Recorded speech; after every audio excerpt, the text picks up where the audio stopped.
Hello and welcome back to the Sui Move Fullstack tutorial. Where we left off, we set up the contracts and the deploy script, and we have a nice command, npm run deploy, that gives us this deployed objects.json so the front end can easily see what are the deployed object IDs and how to interface with them. Today we're going to write the actual front end for the Sui Place tutorial. This tutorial assumes a base level understanding of React. I also expect that you understand, maybe not that you understand like use state and use effect and how they work, but that you have used them in a project before. And we will discuss a little bit about how to write your own hook. But again, the purpose of this tutorial is not on how to write React code. I'm not going to be going through a detailed tutorial of React. There are plenty of good tutorials out there for React, and I'll link some of those in the description if you feel that you need more help with that. But what we are going to focus on is how to get the front end to specifically use this deployed objects.json to actually make calls, and how to think about how to architect a front end application that has to take data and sync data with the blockchain. So at the moment where we're at previous tutorials, I did add this quadrants.tsx and components because it's a little bit complicated and we're not going to implement it today, but I will explain how it works. So in order to get started today, we're going to look at, well, let's just run this, right? npm run dev, and it's going to give us the local host. This is what it currently has, and recall if we left off, we modified this for display purposes. And so we're going to change this so it looks a little bit more like place.drinka.software. We're gonna change it so it looks a little bit more like this.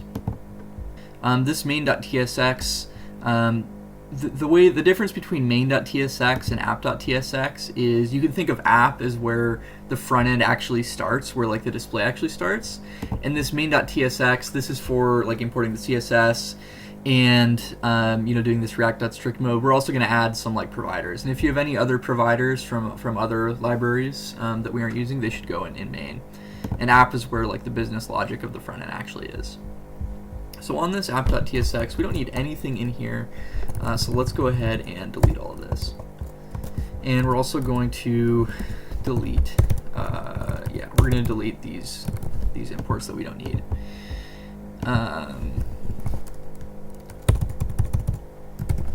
One thing to note is that the default Vite tutorial has these .css files. We're going to get rid of these.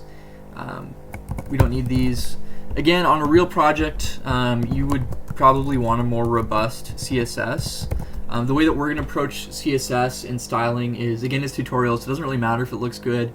So I'm just going to use like HTML and CSS and keep it pretty simple. If you do want to use a styling framework and you want to make it look really pretty, I'd recommend installing something called Tailwind CSS. So in our front end, we're going to be using a couple of important libraries. The first being Ethos Connect.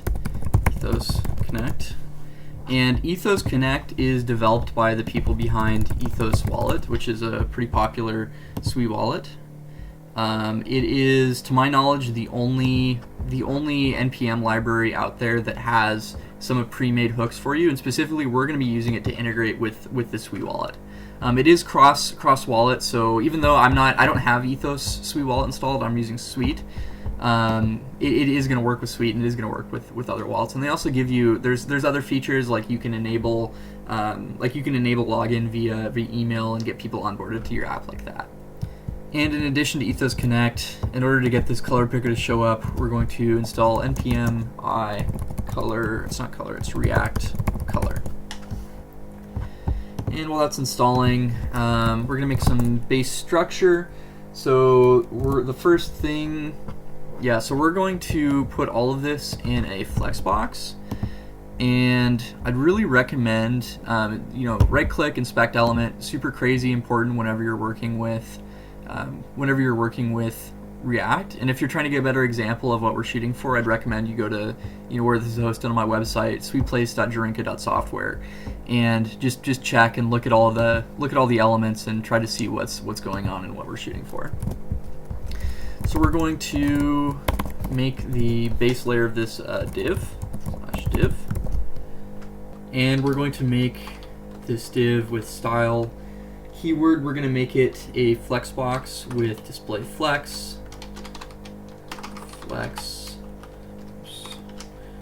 and justify content center. So this is going to make it center, margin, and we're going to add a little bit of margin to the top, make that for rem. So what's going on here is, if we go back here, well actually yeah, let me, just for example demonstration, let's add a couple of elements, L1, 2. So what we just did is, by default with HTML, if you have a div and you put some elements in that div, it's going to show up as like L1, L2. But with Flexbox, when you say display flex, it makes it start over here and go like horizontally rather than vertically. So if you look at what's going on here, we have, this is the div that's display flex, this is the first element, this is the second element, and we have a little bit of margin on the top and bottom. Also note that we're using this justify content center property, which by default, if we didn't have it on there, it would start, like these L1, L2 would start from here, but because we have justify content center, it's going to be centered. And we're also going to add a little bit of CSS just to make it pretty. Again, we don't care about it being too pretty, but it's good to have a consistent, good to have some consistent typing at least. This is the CSS selector for anything that exists in the DOM, and we're going to set the font family to Courier New Monospace. We're also going to give these H1 and paragraph elements no margin, because we're going to set that margin in the code. And same thing with the body, we want it to have margin, we want to have no padding, padding of 0, and margin of 0. And that makes this look a little bit prettier. But we don't want L1, L2 as contents. The first thing that's, the first child in this element is going to be the place board, so the pixel grid. And we're not going to implement that right now. We're just going to simulate this, style, order, 1px, solid black. Oh, make sure to put that in parentheses. And we want a 400 pixel width and a 400 pixel height. And we're going to replace this when we, this is just for layout purposes, so we know what we're working with as we go top down rather than bottom up. And besides from the color, besides from the pixel grid that we have this hold here for, we're going to make another div, and this is where that text on the right, so this is going to represent, so this is going to represent this text box. We're going to implement this now. The first thing is we want a H1 with the text Sui Place. We're also going to put a little bit of CSS on here. We're going to say we want a margin 4 rem. We also want a width of 512px,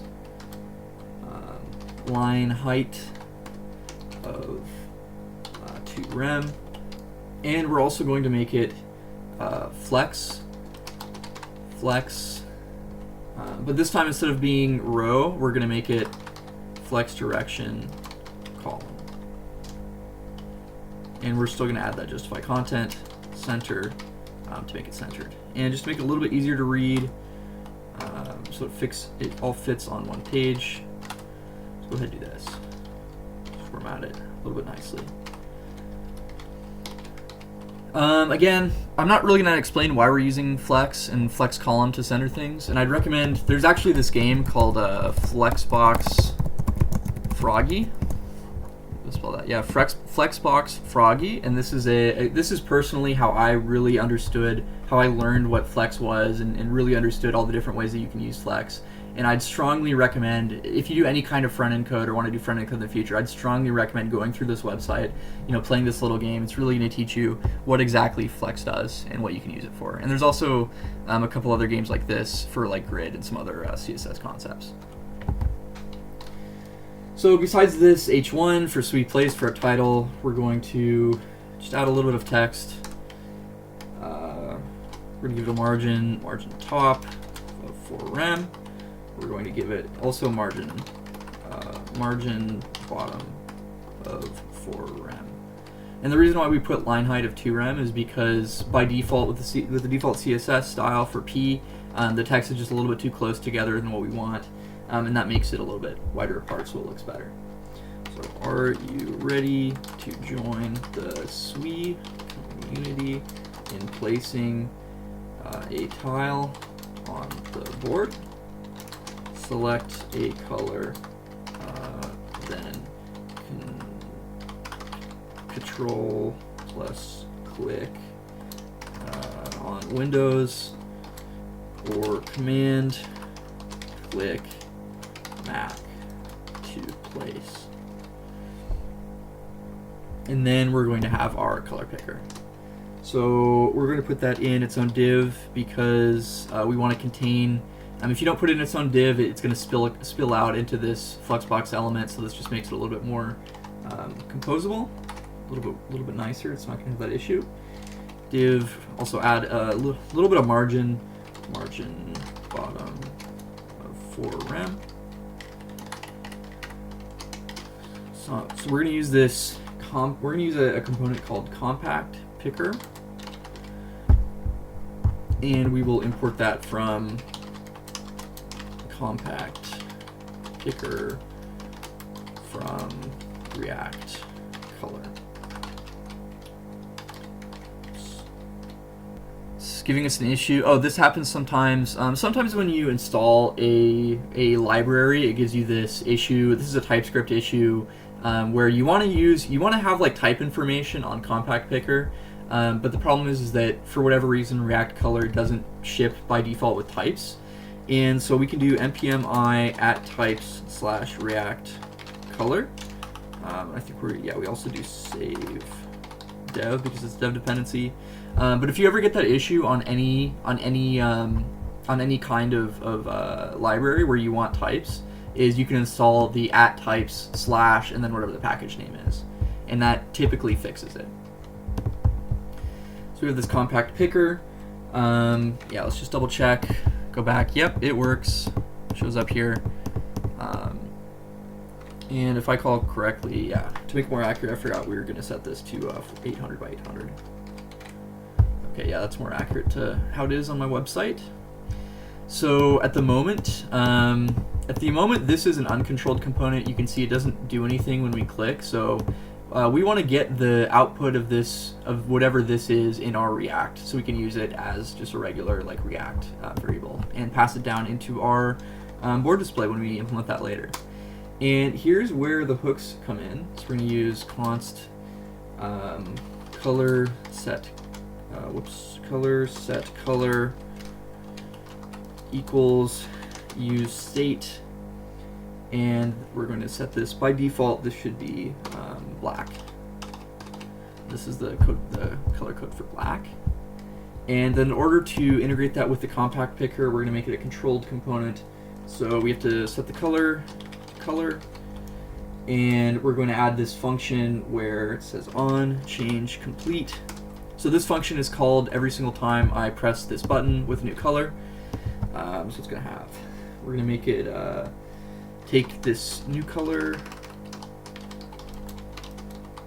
set color, new color dot hex, because new color is going to be an object with like hex RGB to get the color in different formats.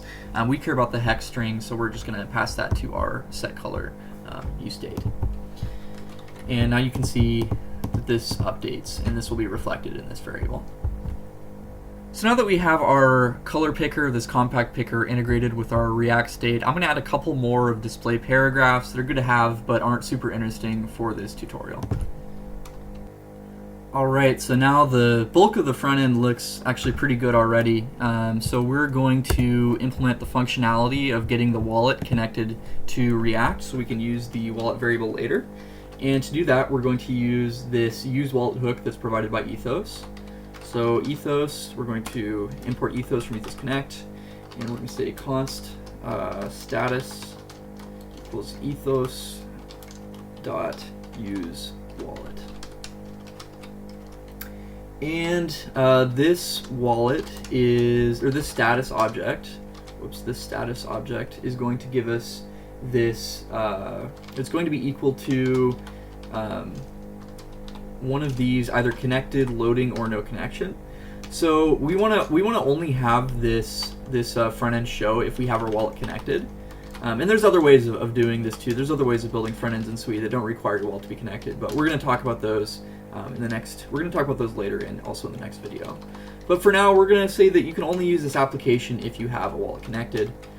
And so the way that you can return different, you can return different front ends in the case of like depending on some variable in React, just by using this pattern, right? If the status is connected, then we're going to return the front end. Otherwise, else. And actually, there's three possible statuses. We're going to do else if status equals ethos connect status dot if it's a loading. We're going to oops, it looks like this got a little bit misformatted. Fix that. So if it's loading, we want to display return div h1 that says loading wallet. And we're going to add a little bit of CSS to make this pretty. And then the final else, if it is not connected, so ethos connect status not connected.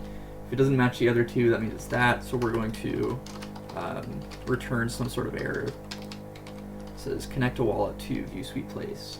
And actually, instead of just an error message, we're going to use this other component that ethos provides, this sign in button. Yeah, so by default, if you just have the sign in button and it's not connected, like let's say for example, we were to remove this from Chrome, so let's say for example we disable the Sui wallet temporarily, and we go back to this, and if we refresh it, my mistake, I got a little bit confused there. I was wondering why, for some reason, this status wasn't updating to, it would stay at loading, it wouldn't actually work with a wallet. And I realized that I got a little bit ahead of myself, and there's actually another step that you have to do. And that's going to be with this ethos connect provider that we have to set in the main.tsx. And if you don't have this ethos connect provider, that it needs to wrap the app, it needs to wrap like whatever component wants to use that hook, or otherwise it just won't work. And in this instance, we're going to add a couple of configuration settings. We're going to say ethos configuration. Since right now it's only on devnet, we're going to set the chain to be devnet. Chain.sui devnet, and we're also going to set the network to be the RPC API. And for now, this is totally fine because Sui has these, these full nodes are fully public, they work. But if you want a more robust product, or if the Sui Foundation or the Mistin or whoever has this decides to take it down, then you would want to either use look in the documentation and try to find a different solution to this, try to find something that doesn't use this RPC. But for now, for the foreseeable future, this is going to work and be fine. Sui.io. And so now that when we load it, before it was always stuck in loading wallet, but because we temporarily disabled our wallet, now it prompts us to sign in, because the sign in button, when we click it, it tells us to install a wallet, and if we go here and try to, if we go to extensions and re-enable our wallet, just close these, then it's going to. Then we can press sign in again. We can choose our wallet, and then it says it'll change the status to be connected, which we can verify, with connected. So this use wallet hook also gives us another tool that I think is pretty important, and it gives us this wallet. You can destructure into this wallet variable. We are going to use the wallet variable later, but for now I want to show off a property of that wallet variable with console.log. So wallet.contents, and what this is this is just going to be defined to be a big list of all of the objects that you are the owner of.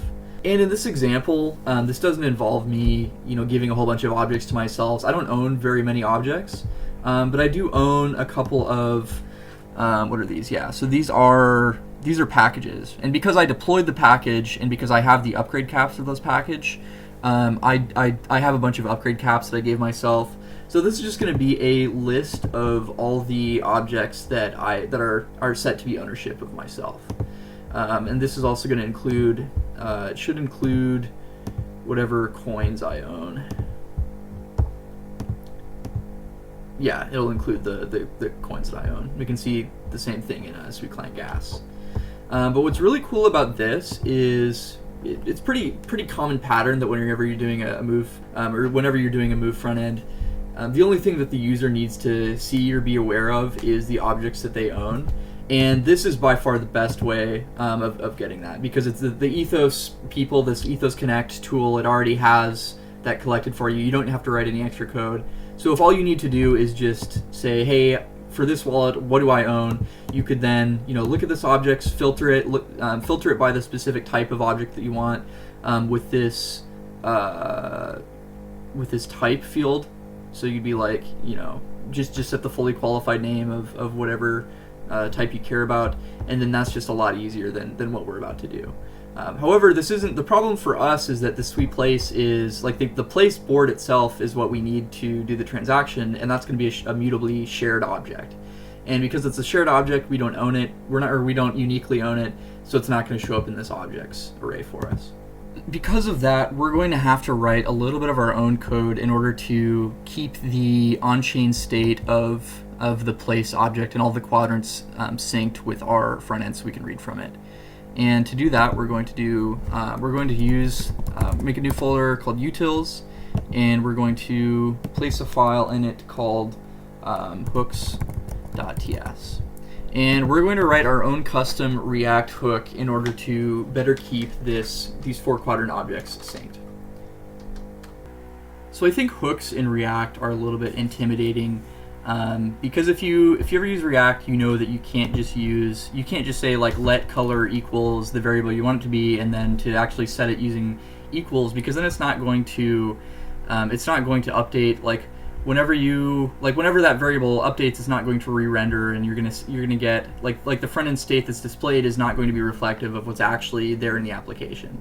And that's why you have to use these use-state hooks to make sure it all works with React code using their framework. And so that's why I think hooks, like writing your own hook, is a little bit scary to like new developers or somebody who's not very familiar with React, because they think like, oh, like this use state and this use effect is kind of complicated, like it's not totally obvious what's going on. So therefore they think that like using your own hook is going to be equally complicated as well. But here I have a basic setup, so I just created this new folder, utils, and put hooks.ts in it. And this is a React hook, very simple, doesn't do anything at the moment, but this is going to be what we're going to use to keep the object on chain synced with our front end. And I think it's really important to understand that hooks are not magic. This use state, like the built-in hooks that React gives you, are magic. So use state, use effects, use callback, those things are like complicated to understand. You don't like really, like as a developer, you just want to understand how to use them. You don't really know how they work internally. But when it comes time to write your own hooks, all they are is just functions. And what that means is that they can be inlined. So say for example, like we have this use object sync, we have it defined in here, and we're calling it just by calling a regular function. And this use object sync is not any more complicated than a regular function. And one of the things that you can do, and I think this is an illustrative example, is one of the things you can do is you can inline those functions, which means that instead of using this use object sync, what you can do is you can just copy and paste the code that is internal to that function, and this is going to be identical. So of course, right, like return object, that's not really the same, but I just want to make the point that all this use object sync is doing is it's calling this use state function, and the use state function works like normal, and then we just return the object, which when we inline it is analogous to just using this object. For this use object sync, whenever you have this like hook, this custom hook, you don't even need the custom hook. you could just use whatever this is internally and just paste it directly onto the state, or onto the functional component. But the reason why you want to make it your own hook is because you don't want to, like abstraction, right? You might want to use this use object sync later, and you want to give it some parameters, and it's just, copy pasting it inlining functions is kind of ugly. So going back to how to actually write the hook, we have this use object sync and we have this set state, and this is going to represent what the state of the cache is. So the point of this is it takes some object ID, right, as a string, and some interval, which is the number of seconds that we should try to get. Like every n seconds, every interval seconds, we're going to make a HTTP request, and then we're going to see what is the latest object of this object ID that the RPC gives us. And like the point of using this as a hook is that every render, if we're in between like cache updates, we just give them, this object is just going to be the last object that was retrieved from the server. And so in order to make the RPC request, we're going to need to get the wallet. And again, because hooks aren't magic, we can just do this like we would on a regular React component, and do const wallet like I showed you earlier, equals ethos, import that dot use wallet. And now we're going to use this use effect. And if you haven't used use effect before, it's a hook that takes two arguments. The first is some function, and the second is a list of dependencies. And all it does is run the code. In here when this dependency changes. So at the moment, this code is going to run every single time the wallet changes. So initially it's wallet undefined. So initially it's going to be undefined, and then this code will rerun once the wallet, once ethos finally connects to the wallet and we get the wallet object. So wallet could potentially be undefined, so we want to make sure it's not undefined. So we do if wallet. If wallet, and then we're going to use this wallet.client.get object, and we're going to pass in the ID that we care about, the object ID, and we're going to give some options. We want to see the fields on this object, so we're going to do show content equals true. And again, if you're writing your own hook and you need more than just the fields, if you need like the BCS and the owner and other kind of stuff, then you can set those as you desire. So the problem with this code is that even though we're making an RPC request, we're only going to make it once, and that's when the wallet is loaded. So we're just going to get it once, and it's not going to keep, right? The whole point of this is we want to make an RPC request every interval seconds and then update it. So we're going to use set interval, and this is a built-in function to JavaScript, and all it does is you give it this callback and you give it an interval. So we're going to use the interval that we are using as a function, and this is actually in milliseconds, so we're going to multiply it by 1,000. So interval will be like 1 or 2, and then we multiply it by 1,000 to get the number of milliseconds that we want to wait. Or so this is going to call. So now it's going to call this wallet.client.get object every interval seconds.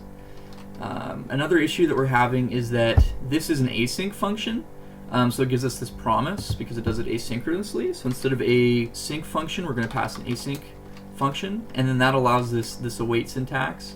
So we can do const res equals await. Again, I'm not going to get too deep into async await. I'll put another video in the description that you should watch if you don't understand async await, because it's a really important part of JavaScript. And now, let's say that we have this, right, if some data, because res.data can be undefined, so if it exists, then we're going to call this set object with res.data.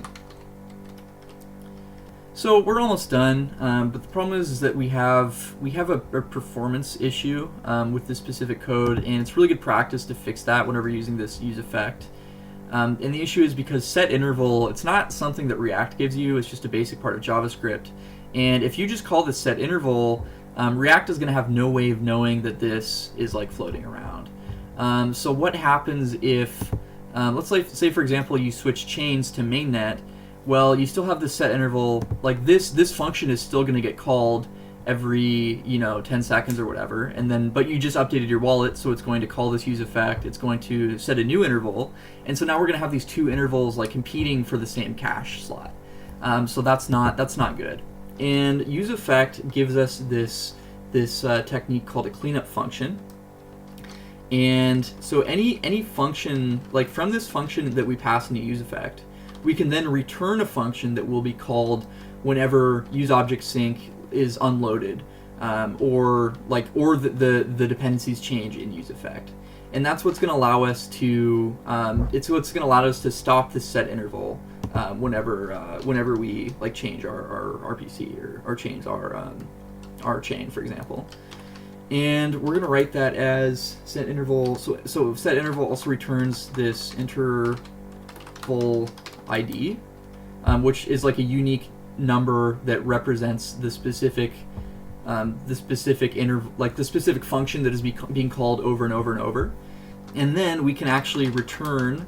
Again, this is our cleanup function. So in our cleanup function, we want to do another JavaScript built-in clear interval, which gives us this interval ID.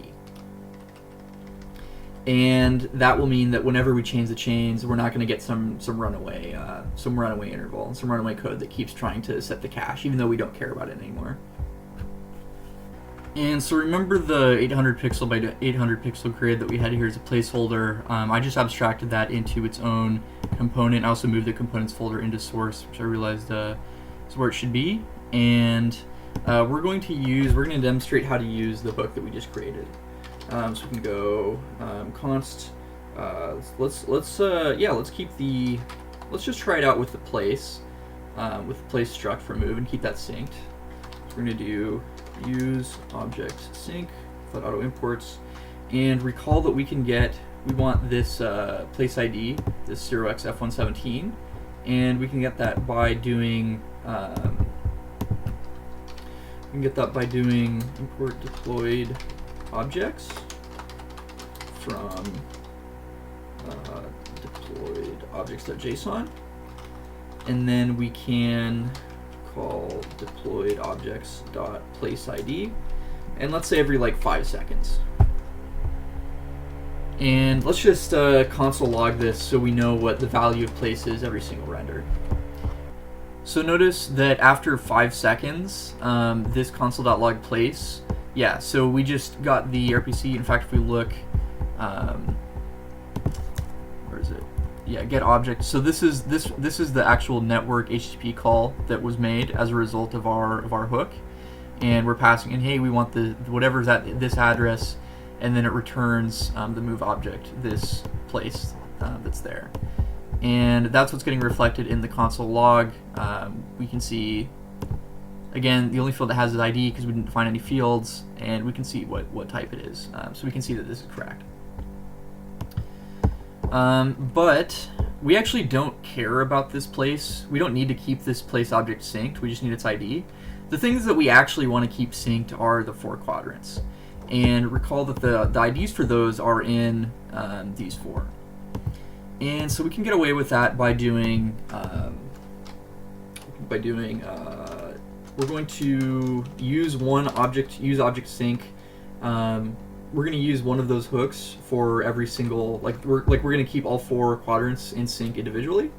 So we're going to do deployed objects dot quadrants, and then we're going to use a map. So quad ID, use object sync quad ID, and we're going to again use 5 seconds. Also note that when we go back to the console at the start, it's null. And that's because at the moment this hook, what set interval does is it waits 5 seconds initially, and then it's going to make this RPC call. And the way that we can fix that is because normally when you use set interval, it's going to wait interval seconds, and then it's going to call this function. But what we want to do is we want to call the function, and then we want it to wait that interval seconds before it keeps calling the function. So we just duplicated this code and just made the call first, and then we called the set interval. And now after that, we can see that it is still null initially, but as like it makes the initial RPC call as soon as possible, and then it collects all of the object IDs that are returned in this array. And you can kind of see that, like, you know, the third one comes in first, and the second one, and the first one, and the fourth one. This might feel a little bit illegal, right? Using this .map function and then putting the useObjectSync inside of this .map function, because typically in React, like, people only do like they just immediately call the function. They don't put it inside of any other functions. But this is actually totally fine, because using this .map is just the exact same thing as using like useObjectSync 4 times and just assigning it to 4 different variables and then, like, you know, putting them in an array later. But this is just a lot cleaner way of writing it. And also, this is another good example of how this useObjectSync function is not magic. It's just a regular function that calls some hooks. So another thing that we want this placeboard component to do is we have these 4 caches, right? And again, it starts off at null. So we only want to store the placeboard when we have the updated states, when we know what all of these, what the pixels on all of these are, right? And again, we can look, once we have it loaded, when it's null, we don't know what the pixels are, but once it's loaded, we can go into this object, we can see, oh, hey, there's this on fields, here's our huge, you know, big, this is all white, right? So here's this huge big array that has all the pixels initialized to white. And so we can check that by doing if not, we're going to change this. This should be called quadrant responses.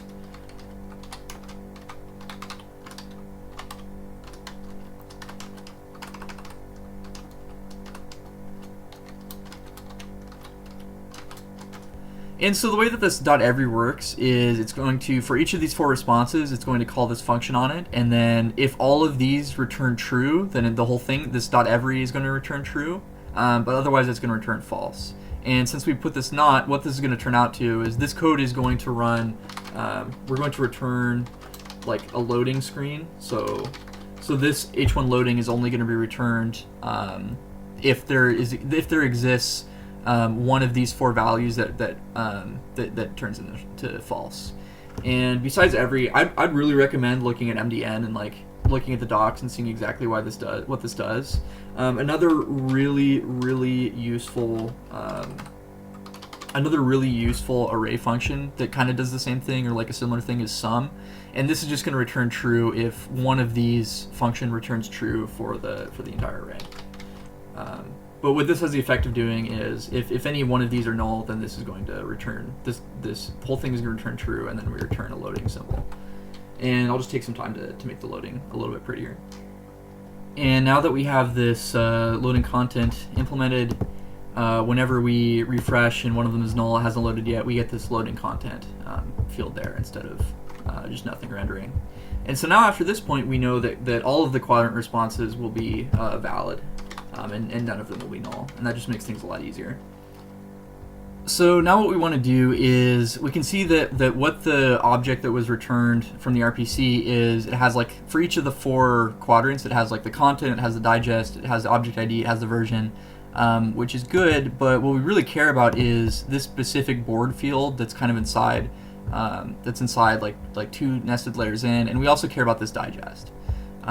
So we're going to take this quadrant responses, and we're going to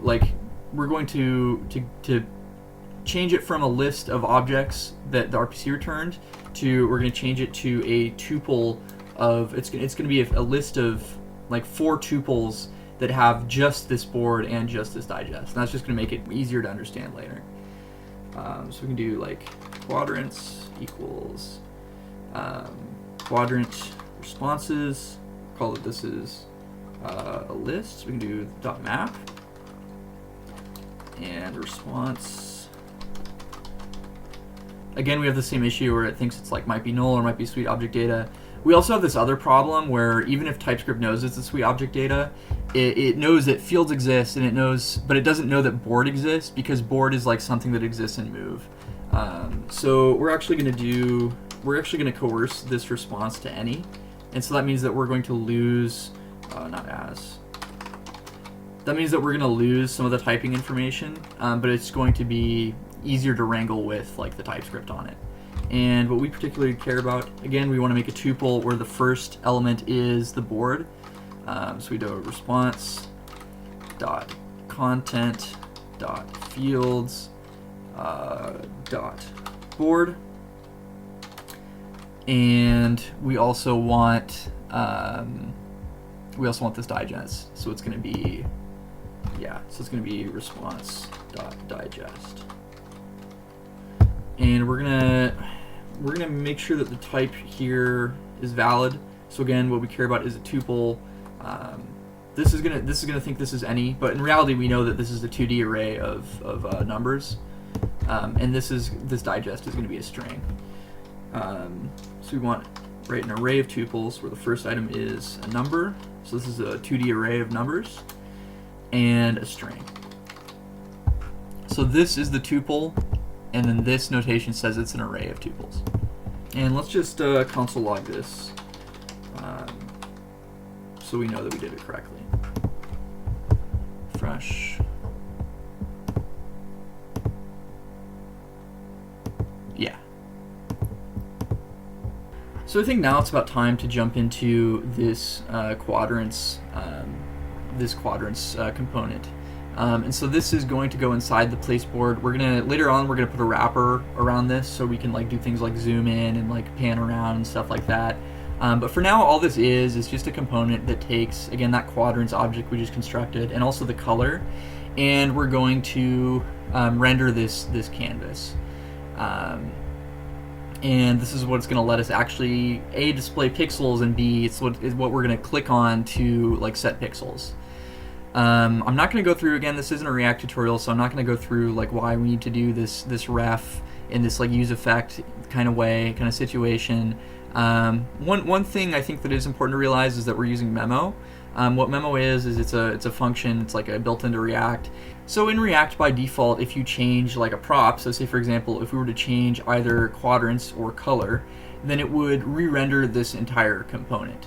The problem is that when we're doing this caching, we're getting like the latest piece of data from the server. And the thing is like usually that's going to be identical, right? Like typically every 5 seconds there's going to be no updates in the actual pixels. But the problem is that in JavaScript, two objects are not equal based by their contents. They're equal based on whether or not it's the same object. So like let's say for example we have like const x equals a equals 3, or a is set to 3. So an object with property a is set to 3, and we also have const y. Where a is set to 3, even though in Java, even though these two objects like to us look identical, when you do like x equals y, this is actually going to be false. And because it's JavaScript doesn't use like what's the contents are, they use what is the actual object, and objects are only identical to themselves, kind of no matter what. And the same thing is true for arrays. So what's going to happen is if we didn't have this memo, every single time we would get the new cache from the server, even though the pixels are the same, it's going to think that it's an entirely different object and it's going to re-render. And that's a problem because when it comes time to use this code inside this use effect, what this does is it goes through, it has to map the 16,000 pixels, and it has to actually draw that on the canvas. And that's really expensive, right? Specifically, we have this for loop here where it goes through like, it goes through like 64,000 like kilobytes of data or something like that. So that's a problem. We really don't want to have that run every single re-render. We want to only have that run absolutely when we need to. And the second argument of memo is a function where you give it the previous props and you give the next props, and you return true whether or not you should like re-render. And so the way that we're doing that is from this quadrants, we're just grabbing the digest. So what this JSON.stringify is doing is we're constructing a tuple where the first element is, and we're throwing away the pixels and we're just grabbing the digest, which we call as the second argument of the tuple, and we're also getting the color. So what the effect of this is that this memoized function is only going to re-render when the 4 digests are different, or if the color is different. And the digest, what the digest is it's just a hash of the object. So if the pixels are going to change, if the object's like mutated anyway, the digest is going to change, and then we know it makes sense to, there's a possibility, like it's pretty likely that it's going to get that the pixels are going to be different. And we do care about a re-render. So besides this like memoize function, when we actually look at the use effect, what's going on is, and I'm not going to go through like the pixel math and like what exactly is going on here, but more or less we have this image bytes, which is a uint8 clamped array. So it's just a big array, and we have to put we have to parse, like we have to go through the 4 quadrants. We have to go through all those pixels in those 4 quadrants, and then place the pixels in the right place in this uint8 array, and then we're using this image bytes. This is wrapped by the it's wrapped by this image data. By this image data object, and then we pass in this image data object into a bitmap, and then the bitmap is rendered on the actual. So the image data passed into this create image bitmap, and then it creates a bitmap, and then it's drawn it on the CTX, which is the canvas. So this is all already works. I know it works, but we have 2 things actually that we need to add, and that are relevant to us, and that are going to be useful to know about in the future. And the first is we're going to write the transaction block, so it's pretty similar to what we did in the deploy script. So in this utils, we're going to create a new file. We're going to call it placepixel.ts, and we're going to export const get place pixel, and this is going to be a function that is going to take an x, which is a number, a y, which is a number, and a color, which is also numbered. And it is going to return a transaction block from... So Ethos also has a transaction block. I believe you can use either, but just to keep it consistent, I'm going to import it from Sui.js. I think the Ethos one just re-exports this from Sui.js, but we might as well use the same one. It's actually not transaction argument, it's transaction block.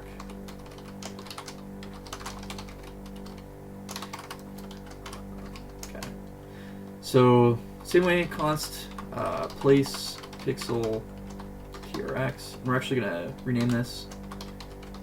So what this is a function that returns the transaction block. We're not gonna upload the transaction block. We're not gonna sign it and put it on chain. All this function is doing is, given these 3 JavaScript values, we're gonna construct the actual transaction block, and then actually in the quadrants, that's what we're gonna run the code to sign it.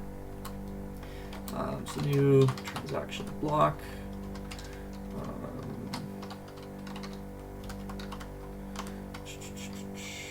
And then we do place pixel trx, just a simple move call. Recall that our function was called target. So we have the package ID, and recall that it was in the board module, and the function was called set pixel at. We go back up here.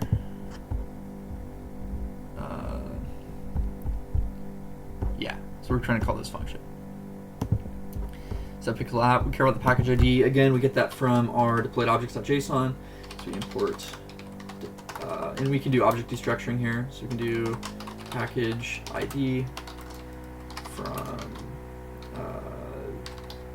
deployed objects.json. And then we have our package ID. So that's our target. And we need to do the arguments. It's going to be an array. The first array is the place object. So we can also get that from place. We can also get that from deployed objects, and now we do place pixel dot, put it in as an object object argument. Then I'm actually going to name this because it's getting kind of annoying to type all that out. Name it to trx.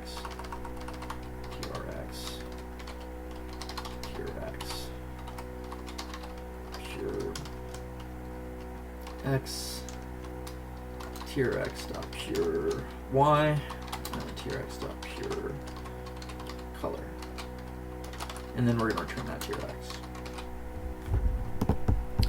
and we can import it from quadrants. Must have called it the wrong thing.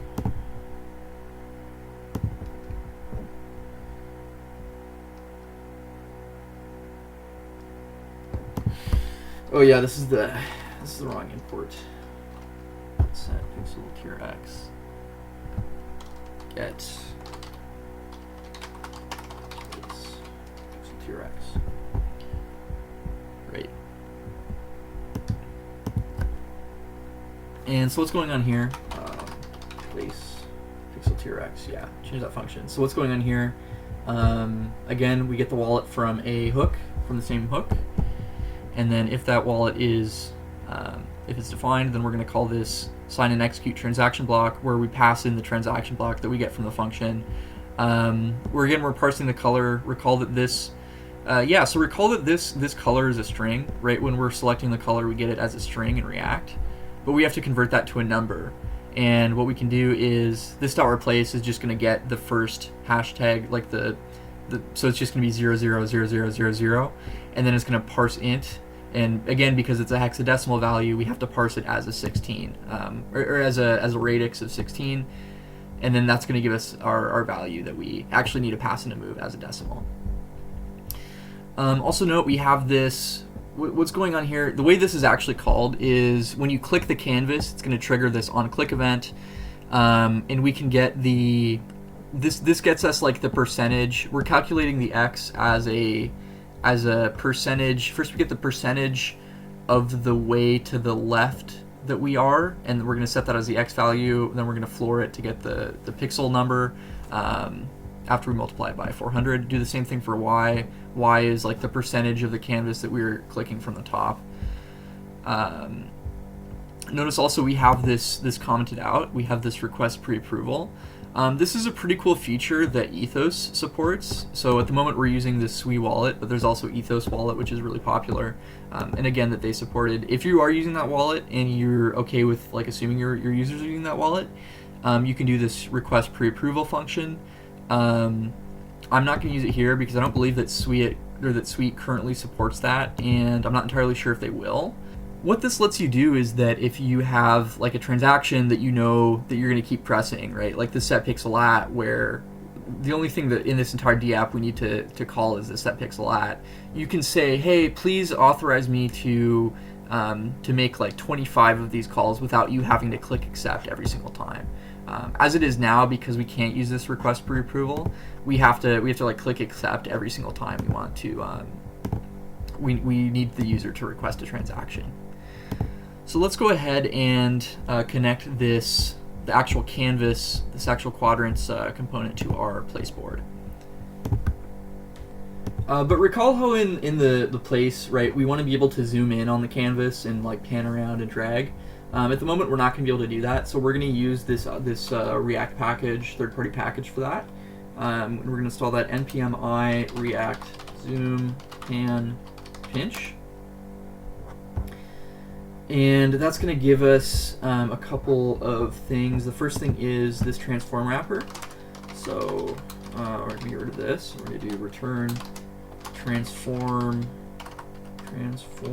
wrapper from React zoom pan pinch. And we're going to, we're gonna give it a div so we can get the border again. So div, and inside that div, that's where we're gonna put the what we want to be able to be zoomed in on, which is gonna be the quadrants.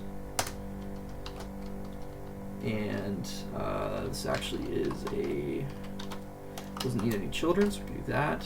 And we're gonna give it the color. Just re-exporting, or just drilling down the color, and also the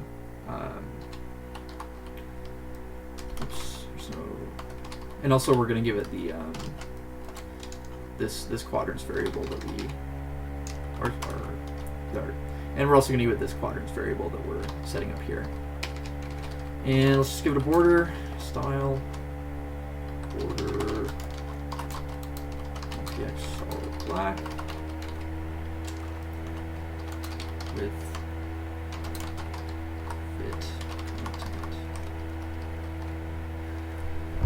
And let's see if that works. right after we run npm run dev. We're getting some error. What are we getting an error for? And it looks like I forgot to do a I forgot to put the equals, the fat arrow syntax for this. And now when we run the development server again,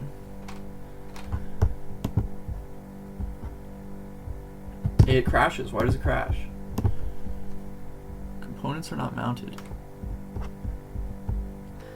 Right, and we're back. Looks like I made a couple of errors that I just had to figure out. One thing that you need to add in addition to the transform wrapper is also the transform component, and then whatever you put inside this transform component is what's actually going to be transformed. And I also had this other error, is that this was board previously. I guess I just misremembered what it was called. But again, the module, as we specified it right here, is named place. And once we have those two things working, you can see I just placed a couple pixels just to test it out. We can place a pixel, press Control-click, and this little window will come up. It'll prompt us to place a pixel at x 217 and y 142 with value 0 for black. Go ahead and press approve. It's going to take a little bit of time, and again, that's because we're updating all these quadrants every 5 seconds, so we need to wait for the next interval to go off to update the cache. And again, let's just verify that we can place colors. So place pixel right next to that. Press approve again. Wait a few more seconds. And you love to see it. It looks like we just made our very first fully functioning Sui Move project. So just take a little time, pat yourself on the back. Congratulations are in order. And I believe that's all for this video. So over next video, the main problem with this app as we have it so far is that you have to connect your wallet, and that's not very good in terms of usability.